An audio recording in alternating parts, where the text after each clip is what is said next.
life is pretty much like my whole life. I'm here more than at the dorms.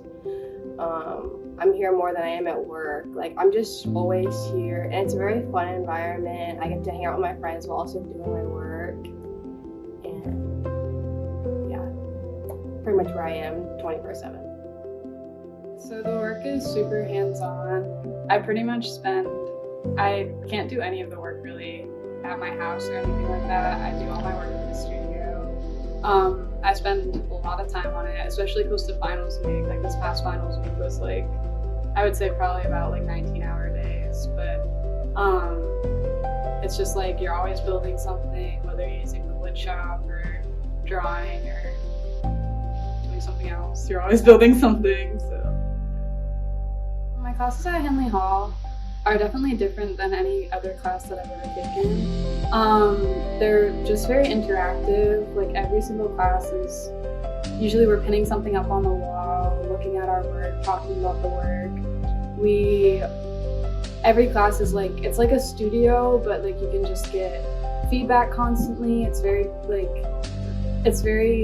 guided by yourself, but also kind of by the professor. And it's just super hands-on, and it's just a really great type of learning. It's definitely the way that I learn. I struggle with like just in class, it makes me tired, but I can always do it in the studio.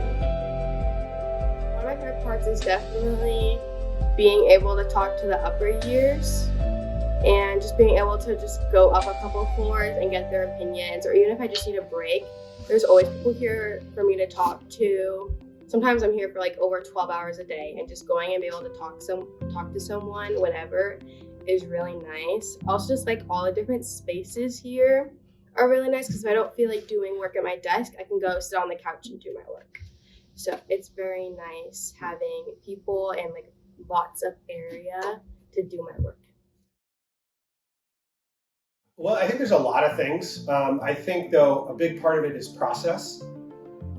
And within that, then there are many different ways to do a project. I think fundamental to what we're currently doing, the two things I would say is iteration, and through that is testing. So iteration is this idea that you do things again and again and again, learning from the previous version and asking certain questions and building upon that. And that's the way we advance architectural projects. And part of that is just a test. And so I think it's very important for first year students to understand the first thing they make isn't it. In fact, it's not even close. Where they often think like, oh, I'm gonna make something and I'm done. You're like, no, let that go. You're gonna make it, and then we're gonna learn from that. You're gonna make it again and again and again. And eventually, it's gonna become something that you have no idea what it was when you started. And that's great. I mean, that's it, but you have to be open to that. It's not a linear process. It's not a one-to-one kind of thing, but it's really one of testing. And if you can enjoy that, the process, that's everything, because that's really where you spend most of your time. Well, certainly it's grown into the space. We've made a lot of changes and shifts as we've sort of seen how students learn. So we have our own dedicated classroom now. The shop and the digital technology, that's all it was made after we moved in. So the students' ability to use laser cutters and 3D printers and CNC machine, but just the wood shop in general, that's a huge growth. The library is a growth. So we started with some pretty basic space where the students had space. And have really grown into, I guess, again, it ties back into process, how they go about making things, how they can test things. That's where some of the greatest growth has happened, I think. A couple things. I think they're both around community. One is the fact that we're located downtown. So we're part of the Augusta community, not necessarily on a typical university campus where you're sort of insulated from all of that. So I think that's that community. But then also the community that it actually gets formed in Handley Hall when the students are all stacked on top of each other. I mean, even the fact that the second, third, and fourth year students are all in the same studio space, it's certainly dramatically different. I mean, I had some overlap, but not in the same way. And I think that to me is fundamental because you definitely learn, I think you learn as much from your colleagues and your peers than you do from your teachers or your classes, just being in studio with them. So that idea of community, I think, is the greatest thing about Handley Hall in its space. I think my favorite part about teaching architecture is when a student gets it, right? It's not always the easiest thing to comprehend. And I say this, having experienced this when I was in school, and I think we all sometimes feel lost because and then all of a sudden we're not lost. And you can see that in a student's face, and they're super proud of figuring it out, and they discover what that means. And I think that's just wonderful. I mean, I really love that moment when you get at least some feeling that perhaps what you're doing is actually changing somebody else's life, and letting those students see the world in a different way. And then they start feeling confidence in themselves that they can do this and do it well. That's a pretty great moment as a teacher. Currently, we have the third floor of Handley Hall. The art department does, that is. And we have a printmaking studio, which has two intaglio presses. We have the sinks and the infrastructure to handle all the printing and printmaking. We can also do silk screening here. And we have a UV unit that allows us to expose not only silkscreen emulsions, but some intaglio sunplate emulsions. It also, in an open layout, houses painting classes and advanced drawing classes. It's such a great asset just in terms of the studio space because there's great light. We're at a higher vantage point, so we can talk about sort of observational perspective drawing and understanding how we see the world around us and how that translates onto the page. Its proximity to the architecture program is a great resource also because it allows architecture students to be taking some of those more advanced level art classes, and there is a fair amount of cross-interest there. It also allows for cross-breeding between disciplines. So there are a lot of people in advanced painting or advanced printmaking that want access to painting studio assets, or more commonly the advanced drawing class will want to utilize some printmaking facilities, so it's worked really well there. I really like being able to teach some of my art classes here because I also teach the Intro to Digital Tools class for the architecture program. Having my office here has been a great asset, particularly when students are struggling with their work on the laser cutter, prepping their files for that work, or just how to access those tools. They can pop up or down to my office. I can join them downstairs with those assets. Beyond it being a really nice building, it's a great part of our teaching. Studio life for me is pretty hectic, honestly. It's kind of finding whatever free time I have, whether it be after class or after or before work, kind of like today. Come to the studio, go to my desk. Usually I check my emails, see if I need or have any messages from teachers, or I do AIAS, so kind of resolving any of those issues. And then it's immediately to the drawing board, literally and figuratively. Typically I spend, anywhere between 5 to, I think I've done almost up to an 18-hour day at the studio before. Not typical, usually during finals week, but it's a nice space. It's a communal, community-oriented space that really allows people to kind of bounce ideas off of one another. And usually people look at schools like, it's just one single place for learning, but I feel like studio culture has really become more of a social gathering space as well as a learning and growing opportunity. I come to Handley Hall usually. I do all my homework here, so not just my architecture classes. I have a couple, 2 right now. I'm taking other classes, and I get that done here. Sometimes I do like personal projects, like just some activities, and then I do my actual architecture homework. Right now we're doing a lot of digital stuff, so I have my computer out, and then I have my monitors here, so I use the space for that. And then I have all my architecture tools here, so I use my cutting mat, the big desk for that, and then the drawing board stuff, and I just have all my tools here, and it's nice. It's like a little office that I can come here and work at. Handley Hall, or classes here, especially within this program, are pretty unique because you're stuck with a certain group of people. The people that you have in first year are the people that you're sticking with for the whole time, so you really do get to become close with them. And I feel like the culture here is a lot more active and engaged because we do have a very hands-on faculty, and the student-to-teacher ratio is phenomenal. So you really get to know your professors on a personal level. Well, this is interesting, but what if you did this? Or what if it was positioned this? What happens if it was actually that? Ooh. And so, yeah, I feel like overall, it's just the classes also feel more ingrained with one another because we are in this shared space. Our analysis class feeds into our studio, and our studio even feeds into our sustainability or vice versa. And that's all intentional. And the teachers talk with one another. So it just feels, rather than, going on campus, because I've had campus classes before where things kind of feel disjointed, or even you're just taking classes and you're going and you're seeing a whole different group of people and you're leaving. The classes here feel almost synergetic and feed into one another, which is such a unique experience that I haven't had before at CM, or even with classes on the main campus. So I think that's what makes Handley Hall so special. Everything under one roof, and you're with the same people. You really do get to build a community, not even just with your peers, but with your professor.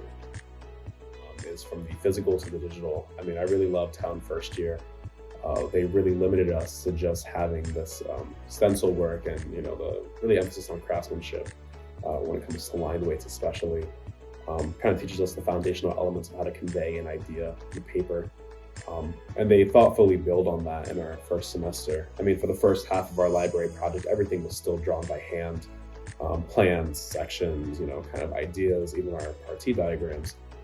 But then they kind of had this not so subtle shift, pushing you into kind of our digital landscape, so learning Rhino. But in conjunction with doing our library project, we are also doing our digital tools class with Carter, which teaches us the foundational elements to use Rhino. And it's interesting because I look back and I see that a lot of the tools and a lot of the techniques that we use in our digital drawing is translated to the digital, or physical drawing is translated to the digital.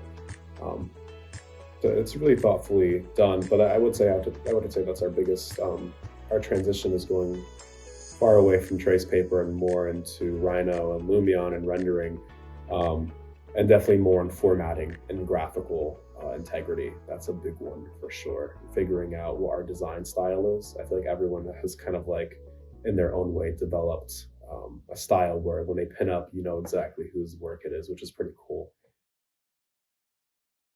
It's sort of interesting because as faculty, we've talked about this as faculty as well, that there is a big change. In first year, we are focusing on the process of architecture and doing that with hand tools. A very, very intentional decision not to avoid technology, but to sort of focus on the process of architecture. And in the second year, we bring those digital tools into it because we have to in architecture. And so there's a bit of a messy process. Students go from being getting comfortable drawing, trace, sketching, and then now we have to do that all with these new tools that we've just learned, some of us have just learned, and it becomes kind of a little bit clunky and messy and it feels a little slow at first. But it's critical, and the other part of the second year is much more agency for the students, so less prescriptive, like you must do this, this, and this for each day. And by the end of the second year, we want students to have that built into them a bit more, where they decide and they figure out, they get comfortable understanding how a project is moving and what is due for their project from day to day. And that's a big part of the second year and why we really focus on that second year. I was impressed. I didn't have to know. It's sort of an interesting thing. I didn't have to know the work of the students. I didn't have to see the work of the students to know that there was something real happening because I saw the building, right? That Handley Hall, from my first day I stepped into it, I knew it was a building for architectural education. And then Eric and Amy offered me adjunct teaching to start with. I taught a class that fall and then 2 classes the next spring. Taught a couple of years adjunct and then started teaching full-time in 2020. But the building for me is very much part of the identity for me of the program. And it's one reason why it's been hard on us, because we see the two as the same thing. The program of architecture at UMA is Handley Hall. And so it's hard for us to imagine it any different than that. Right? I think it's a couple pieces to the equation that I find. I think art and design and architecture and design are just I really enjoy the process of architecture and design. And I think the process of architecture and design is good for everybody, whether you're an architecture design student or not. And so I really enjoy bringing that process, figuring things out, problem solving. I love problem solving, and I think I love teaching problem solving. I love teaching the process of it. And I emphasize that word because we say it all the time. You guys hear it all the time. But I think that one of my favorite parts about teaching is being able to sort of give people the tools to tackle problems after they've been in my class. And I really like that idea that students can leave my classes and be confronted with a challenge and know that challenges just take a series of steps to overcome. And so I love that part of teaching. So the biggest change from going from third year to fourth year is a lot of the projects have to become more real. So you have to kind of design beyond this fantastical world. You have to understand how to make something, but how to actually hold it up better. We worked a little bit in third year, but I think it comes down to designing to detail more in third and fourth year. Also, there's no one telling you what you need to be doing. It's more of a self-driven enterprise. So the workload that you get from a fourth year versus a third or second or first year, I think there is a similar workload that you get, you just know how to do it faster. I think the trying to figure things out, especially turning into the digital world of a second year, is actually some of the highest workload that you can get. Third year is like you're still having a huge workload, but yet you're still following a professor's quota. And then the fourth year is more or less how you do it, but at your own speed, and just know that this is what you need to get to. This is how you get there. So I actually feel like fourth year workload is easier because you're experienced, where before you're inexperienced. It takes a lot longer to do something when you don't know how. When you're in a class in Handley Hall, you're going to find that there's a lot more exploration, talking with other people. And so it's not a professor is up lecturing, it's experiential, where you're in it, you're talking, you're moving around, you're not necessarily in a sit and listen. It's a sit and experience process rather than what you would get in a normal classroom. I think the benefits of working with other people, especially younger years who are actually in projects that you have done, is actually really fun to be able to see where the problems that they're going through and feeling a little bit wiser maybe that you've experienced this, so you know how to what pitfalls to avoid, what kind of things to make sure you keep your eyes out for. So understanding that you can help and being able to be helpful to other years that are doing things that you have already done is quite an actual nice experience. I think Handley Hall has actually experienced a very great amount of history. So when you walk into the doors, you see a history that has happened. So you coming in here and trying to understand that this building's been here for so long, and you're contributing to what could happen in the future is a nice aspect. I think anytime you mix an old building with a new program, there's this blend that you get that I think helps the designer understand there are precedents, there are ways that you can move forward, and I think that just that you walk in and there's a sense of experience when you walk in. I think the biggest thing is that doing the integrated design studio, and we're doing community design. So community design studio 408, one of the biggest issues for students there is typically a group project. There's a group component, which is really how we work in the profession. No one really kind of there isn't the ivory tower with an architect sitting up working by himself. It actually takes multiple people working on a project. So I think that's a little difficult for students to kind of adapt to, that they're working in a group like that. And again, because I'm kind of demanding that you start to think about all these other things that you've learned in the last 3.5 years. The last 2 years, we've done vision resilience for community design.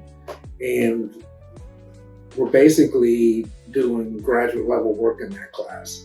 So it's a lot of work, but it's very rewarding work also too. So I think that's a little difficult because the Envision Resilience demands a lot of work, and I demand a lot of work out of the students.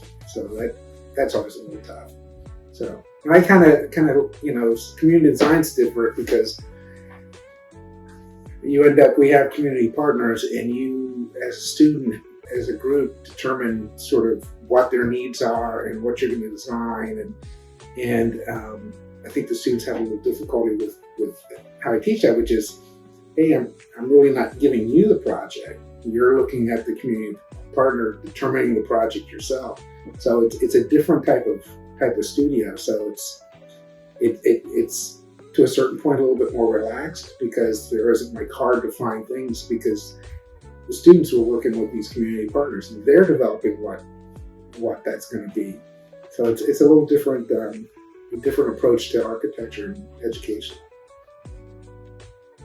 Well, first of all, I've done a lot of adaptive reuse and historic preservation in my career.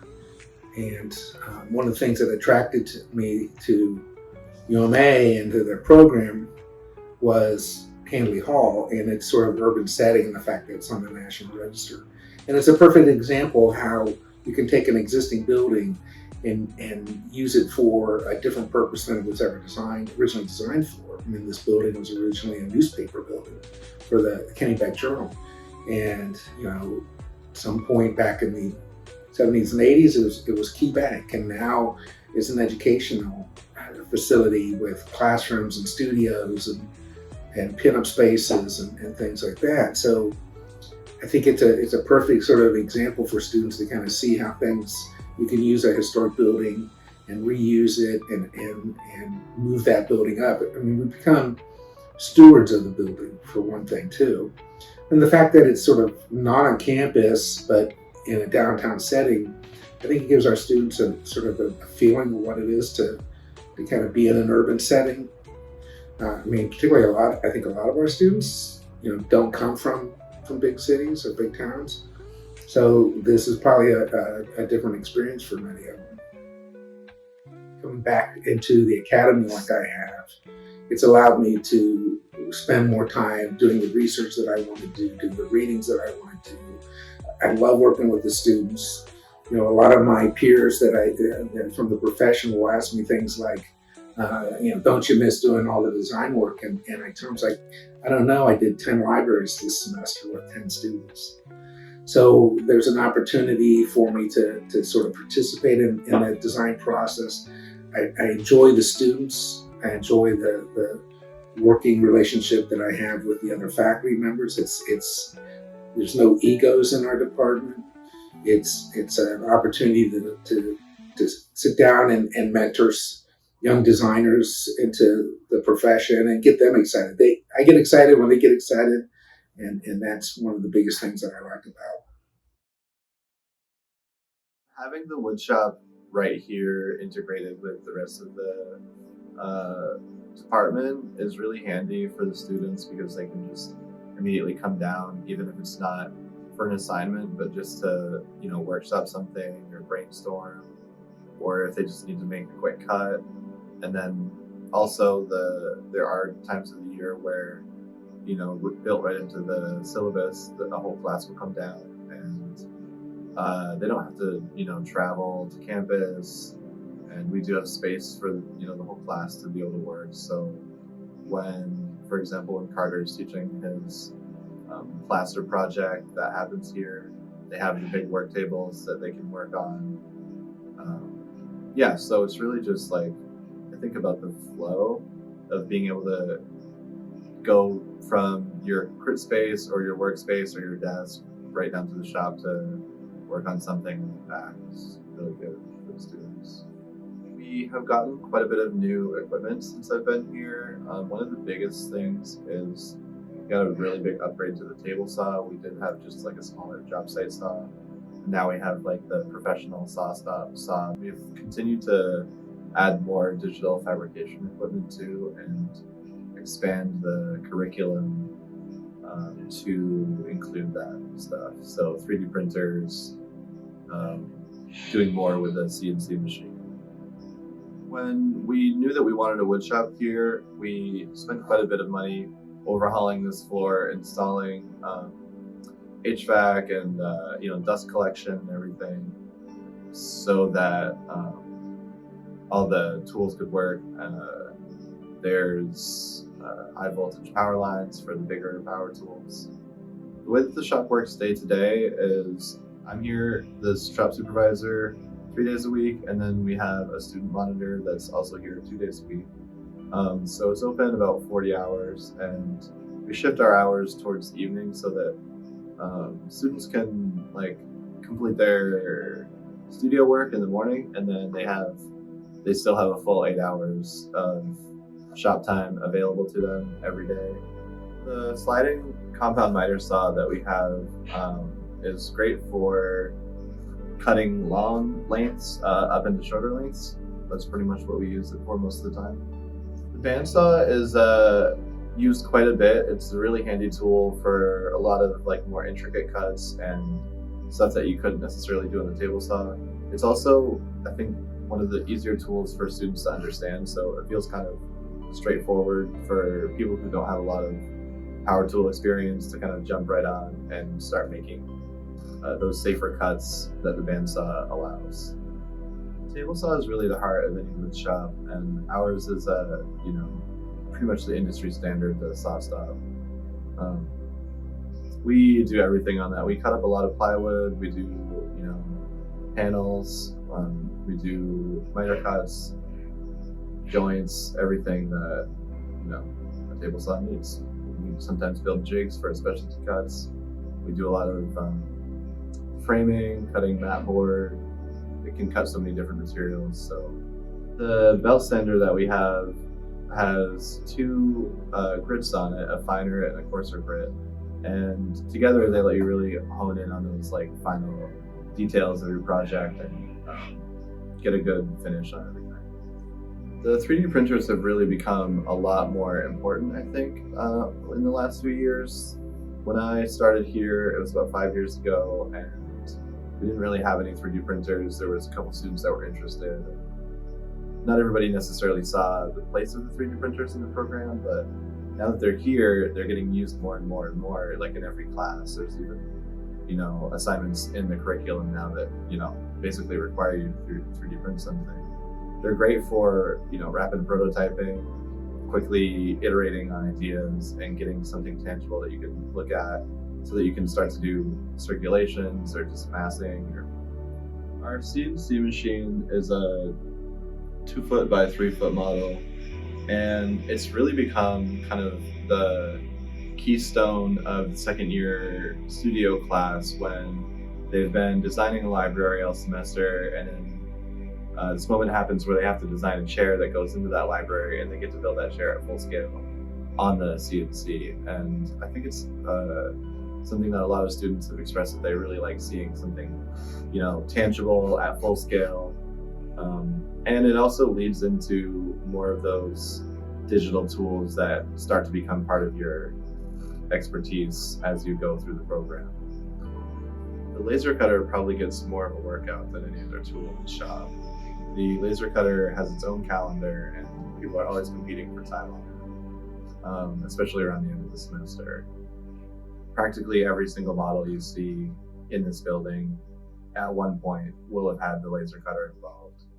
It's the basic way that we take mat board and chipboard and balsa wood and basswood and turn those sheets into the buildings that then get critiqued.